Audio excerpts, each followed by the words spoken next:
मेहरबान आका सल्लल्लाहु अलैहि वसल्लम पर कल बरोज़ जुमेरात 5 जून 2025 उर्दू फर्स्ट ईयर का पेपर है। उर्दू लाजमी ये बड़ा अहम सबक है, सब्जेक्ट है।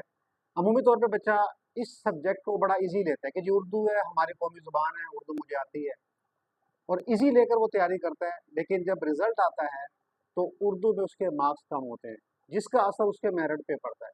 तो बच्चा उर्दू के पेपर की कैसे तैयारी करे, किस तरह वो इस सब्जेक्ट में अच्छे मार्क्स हासिल कर सकता है, इसके लिए आज हमने दावत दी है प्रोफेसर अख्तर खान चांडियो साहब को, जो उर्दू के बड़े मशहूर मारूफ टीचर हैं और एक अरसा दराज से मुख्तलिफ तालीमी इदारों में तदरीसी खिदमात अंजाम दे रहे हैं। इस वक्त आप लेजेंड कॉलेज में शोबा उर्दू के सरबराह हैं। जी सर, क्या हाल है? खैरियत? जी अल्हम्दुलिल्लाह, अल्लाह का लाख लाख शुक्र है। सर, जो हमारे स्टूडेंट्स फर्स्ट ईयर के सुन रहे हैं इस वीडियो को, कल उनका पेपर होने जा रहा है उर्दू का, तो ज़रा थोड़ा सा उर्दू के पेपर के हवाले से बताइए कि उर्दू के पेपर में कौन कौन से सवालात पूछे जाएंगे। जी बिस्मिल्लाहिर्रहमानिर्रहीम, अल्हम्दुलिल्लाहि रब्बिल आलमीन, लाखों करोड़ों दुरूद व सलाम मोहम्मद सल्लल्लाहु अलैहि वसल्लम और आपसे सलाम के असहाब पे। बहुत अच्छा आपने सवाल किया है, ज़रूरत भी है। कुल 100 नंबर का हमारा पेपर होता है, जैसे बच्चों आप जानते हो। उसमें 20 नंबर मारूसी के होते हैं और 80 नंबर हिस्सा इंशाइया के होते हैं। 20 नंबर जो मारूसी के होते हैं वो फिर 4 हिस्सों पे मुश्तमिल होते हैं, और वो 20 में से 20 नंबर लेना बहुत आसान होता है, क्योंकि 5 नंबर की शेरी इस्तिलाहत होती हैं, मतला, मक्ता, रदीफ, काफिया। और इसमें जो ख़ास चीज़ है, आप बच्चों आपने ये याद करना है कि मतला की ज़बान का लफ्ज़ है, मक्ता की ज़बान का लफ्ज़ है, रदीफ, काफिया, ये चारों के चारों अरेबिक वर्ड हैं। इनकी जमा ये भी सवाल आ सकता है, मतला की मताले है, मक्ता की मकाते है, रदीफ के रदाइफ है, और काफिया की कवाफ़ी है। इसके बाद हमारे जो 5 नंबर होते हैं वो तस्कीर व तानीस के वाले से होते हैं। जैसे आम तौर पे ये मेरे भाई की फ़ोटो है कि मेरे भाई का फ़ोटो है, तो यहाँ की का लफ्ज़ हम इस्तेमाल करेंगे। और अगर तस्वीर की बात आएगी तो वो का नहीं, वहाँ पे की आ जाएगा। ये मेरे भाई की तस्वीर है, ये मेरे भाई का फ़ोटो है। अब सवालों के जवाब को अगर देख लें एमसीक्यूज़ की सूरत में, तो हमारे पास सीरत नबी सल्लल्लाहु अलैहि वसल्लम उसवे हसना के हवाले से सलमान नदवी का पहला सबक है, और मुश्ताक अहमद यूसुफ़ी मिज़ाह निगारी के हवाले से और आना घर में मुर्गियों का आखिरी सबक है। इसको अगर खुलासे के नुक्ते नज़र से देखा करें तो पहले और आखिरी सबक को लाजमी याद रखा करें, और इसके बाद हमारे पास जो अफसाने हैं, किसी एक अफसाने को याद कर लें, इंशाअल्लाह ताला खुलासा इन्हीं में से आएगा। और पैराग्राफ की तशरीह के लिए भी इन्हीं 4 चीज़ों को फोकस कर लें। फिर इसमें जो 2 और ऑप्शंस हमारे पास होते हैं, वो इल्म बयान होता है, तशबीह, इस्तारा और तलमी। ये भी तीनों के तीनों जो हैं वो अरबी ज़ुबान के लफ्ज़ हैं। और तशबीह के 5 और 4 अरकान का कंसेप्ट है। आजकल जो जदीद हमारे पास हिदायत आई है वो 4 अरकान हैं। इसमें मुशब्बा, मुशब्बा बे, हर्फ तशबीह और वजह शुबा जो है, अब गर्ज़ तशबीह को निकाल दिया गया। इस्तारा के 3 अरकान होते हैं, मुस्तार लहू, मुस्तार मिन्हु और वजह जामे।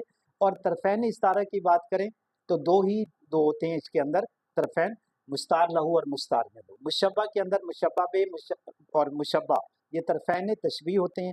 तलमीह जो है वो इशारा करना, छोटा सा लफ्ज़ जिससे किसी बड़े वाक़े की याद ताज़ा हो जाए, तो ये इस हवाले से इनके मारूसियात। अच्छा, ये तो हो गया मारूजी का पोर्शन 20 नंबर का। जो इंशाइया का है 80 नंबर का, जी, उसमें पहले थोड़ा सा ये बताइएगा कि बच्चा किन असबाक के खुलासे तैयार करे, वो उनमें से खुलासा आ सकता है। जैसे 2 तरह के असबाक हैं, कुछ असबाक इंशाइया तर्ज के हैं और कुछ असबाक कहानी की तर्ज के, जैसे अफसाने हैं। तो आया क्योंकि 2 सबकों में खुलासे आते हैं, एक इंशाइया का आता है, उसका कहानी तर्ज का, अफसाने का आता है, कोई ऐसा है सीन? जी हाँ जी, बिल्कुल आपने दुरुस्त फरमाया, और माशाअल्लाह आपकी इस मामले में भी कमाको मालूमात हैं। तो मैंने पहले भी अर्ज़ कर चुका हूँ कि पहले और आखिरी सबक को तो लाज़मी रखना है। इसके बाद किसी एक अफसाने को आप उठा लीजिए। अफसाने को इस दफ़ा जो है वो तरजीह रहेगी ये खुलासे के हवाले से, और यही पैराग्राफ की तशरीह के हवाले से भी बच्चों को मैं कहूँगा कि वो मद्देनज़र। यानी आप ये कहना चाह रहे हैं कि जो अफसाने वाले चैप्टर्स हैं, सबक नंबर 5, 6, 7, 8 और दोस्ती का फल, ये 5 सबक बनते हैं, इनमें से एक खुलासा आ सकता है इंशाअल्लाह, और पैराग्राफ की तशरीह भी इसमें से भी आ सकती है। जी, ये बड़ी अहम बात है। अगर बच्चे ये 5 सबक तैयार कर लें तो खुलासे का सवाल भी उनका उम्मीद है कि हल हो जाएगा और पैराग्राफ की तशरीह भी उसमें से आ जाएगी। अच्छा, अब हम चलते हैं हिस्सा नज़म की तरफ। वहाँ पे बच्चे के पास चॉइस नहीं होती। जी हाँ, लेकिन वहाँ पे क्या करे बच्चा? जो सबसे खूबसूरत बात है कि इसमें 4 नंबर के तो एक शेर होता है, 2 शेर होते हैं जिनकी तशरीह करनी होती है, नज़म का उन्वान और शेर का नाम।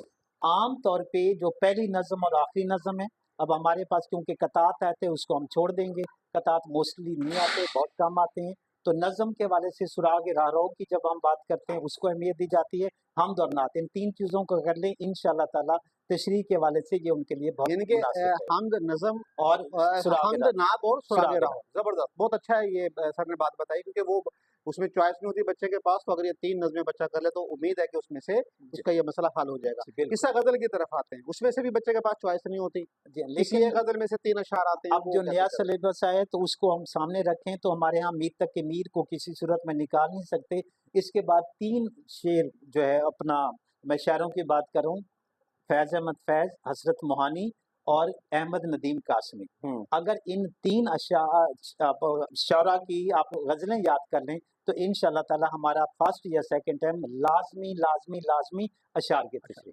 یعنی کہ غزل کا سوال بھی آپ کا سالو ہو سکتا ہے اگر آپ حضرت موہانی، احمد ندیم قاسمی اور فیض اور احمد مرزا فیض فیض احمد فیض، یہ جی تین شاعروں کی غزلیں تیار کر لیں۔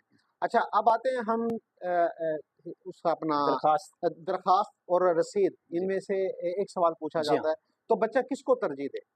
درخواست کو میں کہوں گا کہ وہ زیادہ آسان ہوتی ہے، کیونکہ جس کو ہم مخاطب کرتے ہیں اس کا نام درخواست میں موجود ہوتا ہے، کس غرض سے عنوان کیا ہوتا ہے وہ سوال کے اندر موجود ہوتا ہے، ہم نے ایک اضافی لفظ جناب عالی لکھنا ہوتا ہے، اور یہاں غلطی جو بچہ کرتا ہے عالی کے آگے کھڑی زبر اوپر لگاتا ہے، وہ نہیں، اس کے آگے ندایا کی علامت لگا دینی چاہیے۔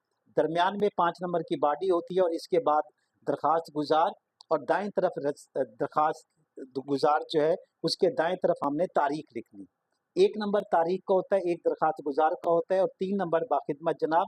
وہاں پہ بچے بعض اوقات جناب کے ساتھ صاحب کا لفظ استعمال کرتے ہیں، یہ غلطی ہوتی ہے، عنوان جو ہے وہ بھول جاتے ہیں اور جناب عالی میں کھڑی زبر لگا دیتے ہیں، اور چھوٹے جملوں کے اندر آسان زبان میں لکھنے، اور میری خواہش ہوتی ہے کہ بچے 2 صفحات پہ یہ جو ہے درخواست لے جائیں، انشاءاللہ تعالی 9 سے 10 نمبر